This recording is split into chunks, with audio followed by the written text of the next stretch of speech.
नमस्कार किसान साथियों, आज हम इस वीडियो के माध्यम से जानेंगे मिलेट्स की खेती। मिलेट्स की खेती आपने नाम सुना होगा, बहुत ट्रेंडिंग में भी चल रही है।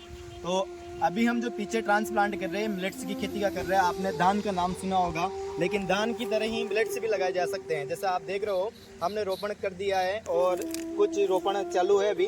तो हम रागी की फसल लगा रहे हैं। मिलेट्स में बहुत सारी चीज़ें आती है, जैसे रागी है, सावा है, कोंदा है, कुटकी है, कंगनी है।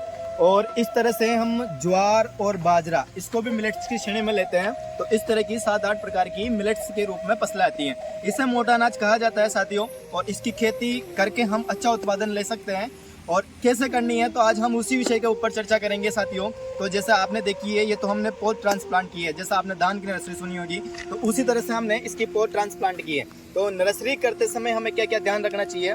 जब हम इसकी नर्सरी तैयार करेंगे साथियों, तो 1 एकड़ खेत के लिए हमें 1 किलो बीज की आवश्यकता होगी। तो हम 1 एकड़ के लिए 1 किलो बीज लगा देंगे, जिससे हमारे पूरी 1 एकड़ में ये फसल लग जाएगी। साथियों, कई जगह इसको छिड़काव विधि द्वारा भी किया जाता है और कई जगह से सीड ड्रिल के माध्यम से भी बिजाई की जाती है। तो छिड़काव विधि में हमें ध्यान रखना है 10 से 12 किलो के लगभग इसका 1 एकड़ में बीज चाहिए, और सीड ड्रिल द्वारा 8 से 10 किलो बीज चाहिए। तो साथियों, हमें सबसे ज़्यादा लाभदायक कौन सी विधि है, तो हम नर्सरी द्वारा जो पौध तैयार करके हम खेत के अंदर ट्रांसप्लांटिंग करवाते हैं, वो सबसे महत्वपूर्ण है। इसमें क्या होता है, खरपतवार का बीज भी बहुत कम उगता है, और इस तरह से लगाने से खरपतवार का नियंत्रण किया जा सकता है। साथियों, मिलेट्स के कई सारी चीज़ें बनाई जा सकती है, जिसकी चपाती बनती है। इसके कई सारे प्रोसेसिंग वाले जो बिस्किट बनाते हैं, राब बनती है, खिचड़ी बनती है, और जो हमारी जो अन्य फसलें रहती है उसमें से ज़्यादा पोषक तत्व इसके अंदर रहता है। तो साथियों, अभी सब मिलेट्स लगा रहे हैं, तो आप भी मिलेट्स लगा सकते हो। इसकी फसल में ज़्यादा रोग वाली समस्या भी नहीं आती है, ज़्यादा कीट वाली समस्या भी नहीं आती है। साथियों, अगर आपके यहाँ पे ज़्यादा बारिश होती है तब भी इस फसल को आप लगा सकते हो। आपके यहाँ पर कम बारिश होती है तब भी इस फसल को आप लगा सकते हो। लगाने के बाद में क्या क्या सावधानी रखनी चाहिए साथियों, तो जैसे आप देख सकते हो, अभी हमने यहाँ पे सिंचाई कर रखी है। तो सिंचाई के साथ में ही इसके पौध को ट्रांसप्लांट कर रहे हैं।